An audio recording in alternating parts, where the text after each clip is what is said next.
तो hello friends, welcome back to my channel. और friend, आज के वीडियो सीरीज के अंदर हम डिस्कस करने वाले हैं लॉज ऑफ इलेक्ट्रोमैग्नेटिक इंडक्शन। काफी इंपॉर्टेंट लॉ है और इसके पूरे कंसेप्ट को डिस्कस करेंगे। साथ ही साथ मैं रिकमेंड करना चाहूंगा कि अगर आपने हमारे प्रीवियस वीडियोस को नहीं देखा तो प्रीवियस वीडियो को जरूर देख लीजिएगा, जिसमें बहुत सारे टॉपिक्स को मैंने कवर अप किया हुआ है। वो वीडियोस आपके एग्जामिनेशन पॉइंट ऑफ व्यू से, नॉलेज पॉइंट ऑफ व्यू से काफी इंपॉर्टेंट है और उनका क्लियरेंस होना बेहद जरूरी है। यहाँ पे मैंने इसको फिगर को लगाया है। फिगर को लगाने का मेन कारण ये है कि थोड़ा सा वक्त की कमी है और चीजें बहुत ज्यादा है, तो एक ही बंदा अगर सारे सब्जेक्ट को हैंडल करे थोड़ा सा कमी होता है। लेकिन मैं बेसिकली समझाने पे ज्यादा ध्यान दे रहा हूं, तो मैं चीजों को समझ रहा हूं कि आप चीजों को अच्छी तरीके से लिख लेंगे। बस मैं समझा रहा हूं ताकि आप चीजों को अच्छी तरीके से समझ लेंगे तो आपका पूरा जो क्लियरेंस है वो हो जाएगा। आप देख सकते हैं काफी इंपॉर्टेंट टॉपिक है। तो यहाँ पे दो लॉज आपको दिए गए हैं। सबसे पहले मैं पढ़ना स्टार्ट करता हूं। तो इसमें कह रहा है कि there are two laws given by the Faraday known as the Faraday's law of electromagnetic induction. यानी फैराडेज ने दो लॉ दिया था, जिसको हम लोग क्या कहते हैं, Faraday's law of electromagnetic induction कहते हैं, जिसको हम लोग लॉ ऑफ इलेक्ट्रोमैग्नेटिक इंडक्शन के नाम से भी जानते हैं। तो अगर कहीं पर भी एक नाम मिल जाए वही चीज होती रहती है, आपको देख के कंफ्यूज नहीं होना। तो फर्स्ट लॉ आपका क्या कहता है?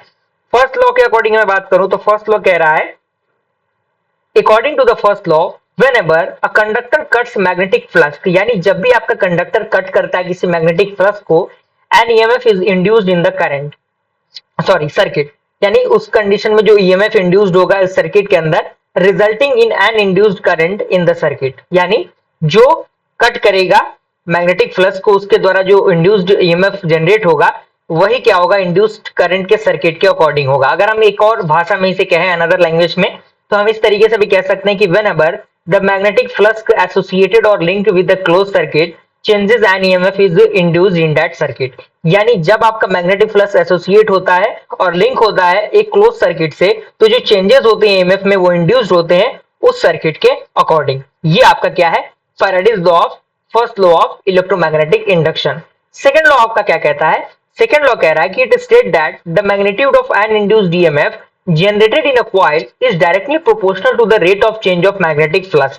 यानी सेकेंड लॉ कह रहा है कि जो आपका मैग्नीट्यूड होता है किसी भी इंड्यूस्ड ईएमएफ का, वो क्या होता है, डायरेक्टली प्रोपोर्शनल होता है rate of change of magnetic flux के। तो इसके अकॉर्डिंग जो स्टेटमेंट जनरेट होगा वो क्या होगा, E इज इक्वल टू, यानी small e is equal to minus of N D phi by D T volt. Is that clear? तो ये आपका क्या है, सेकेंड और फर्स्ट लॉ है। इसके अकॉर्डिंग एक पॉइंट और भी मिल जाता है जहां पे हम डिस्कस करेंगे कि किस तरीके से हम डिटरमाइन करते हैं इंड्यूस्ड ईएमएफ को। तो यहाँ पे आप सबसे पहले देखिए, इंड्यूस्ड ईएमएफ ई है आपका, एन क्या है, नंबर ऑफ टर्म्स है इन द कॉइल, फाई आपका क्या है, flux linkage in the coil, और ये आपका क्या है, पूरा स्टेटमेंट है। अब हम किस तरीके से हम यूज कर सकते हैं, यानी how will you determine the direction of induced EMF, यानी किस तरीके से आप इंड्यूस्ड ईएमएफ के डायरेक्शन को डिफाइन कर सकते हैं। तो अगर आपने पढ़ा होगा अच्छी तरीके से अपने क्लास 11 12 को, तो अच्छी तरीके से आपने इन लॉज को जरूर देखा होगा। सबसे पहला इसमें आता है जो आपका फेल्मिंग राइट हैंड लॉ होता है, यानी फेल्मिंग का जो लॉ होता है राइट हैंड लॉ, वो काफी इंपॉर्टेंट है, और जो लेंज लॉ होता है वो भी काफी इंपॉर्टेंट है। तो फेल्मिंग का राइट हैंड लॉ क्या कहता है, तो इसमें कह रहा है कि स्केच द फोर फिंगर, यानी आप अपने फोर फिंगर को स्केच करेंगे, the middle finger and the thumb of the right hand in the three mutually perpendicular direction. यानी आपका जो मिडिल फिंगर होगा और जो थंब होगा वो क्या होगा, राइट हैंड साइड का, वो तीनों क्या होंगे, एक दूसरे के म्यूचुअली परपेंडिकुलर होंगे। और if the four finger point in the direction of magnetic flux, यानी जो आपका फोर फिंगर होगा वो मैग्नेटिक फ्लक्स के डायरेक्शन में अगर है, जो थंब पॉइंट है वो डायरेक्शन ऑफ मोशन के तरफ में है, और साथ ही साथ जो मैग्नेटिक फील्ड है and the middle finger represented the direction of the induced EMF, यानी जो मैग्नेटिक जो मिडिल फिंगर होगा वो किसको रिप्रेजेंटेट करेगा, जो आपका डायरेक्शन होता है इंड्यूस्ड ईएमएफ का उसको रिप्रेजेंटेट करेगा। तो ये बेसिकली फेल्मिंग का जो आपका राइट हैंड रूल होता है वो डिस्क्राइब करता है। और सेकंड आपका है लेंज लॉ। लेंज लॉ क्या होता है, इसमें कह रहा है कि the direction of statically induced EMF can be obtained with the help of Lenz law.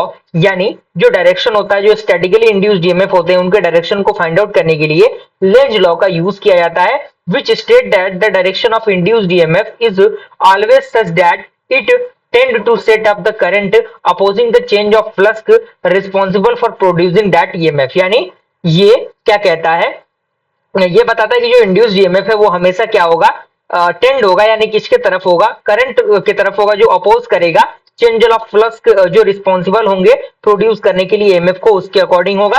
साथ ही साथ अगला पॉइंट इसी के अंदर कह रहा है कि Fleming's right hand rule is used to obtain the direction of induced EMF and यानी जो आपका फेल्मिंग का राइट हैंड रूल होता है उसका यूज बेसिकली ऑब्टेन करने के लिए किया जाता है डायरेक्शन ऑफ इंड्यूस्ड ईएमएफ को, जहां पे जो लेंज लॉ होता है वो नॉर्मली जो यूज किया जाता है फाइंड आउट करने के लिए, फिक्स करने के लिए direction of statically induced EMF को। तो इस तरीके से हमने क्या किया आज की वीडियो सीरीज के अंदर, हमने क्या किया डिस्कस किया, law of electromagnetic induction discuss किया, फर्स्ट लॉ और सेकंड लॉ हमने डिस्कस किया, और इससे रिलेटेड जो रूल्स आते हैं फेल्मिंग का राइट हैंड रूल और साथ ही साथ जो लेंज का रूल होता है उसको भी हमने अच्छी तरीके से डिस्कस किया। आई होप ये चीजें आपको समझ में आई होंगी। आप अच्छी तरीके से चीजों को देखिएगा, प्रैक्टिस कीजिएगा, सारी चीजें आपका प्रैक्टिस पर ही डिपेंड करती हैं। मिलते हैं ऐसे इंटरेस्टिंग वीडियो के साथ, तब तक के लिए थैंक यू।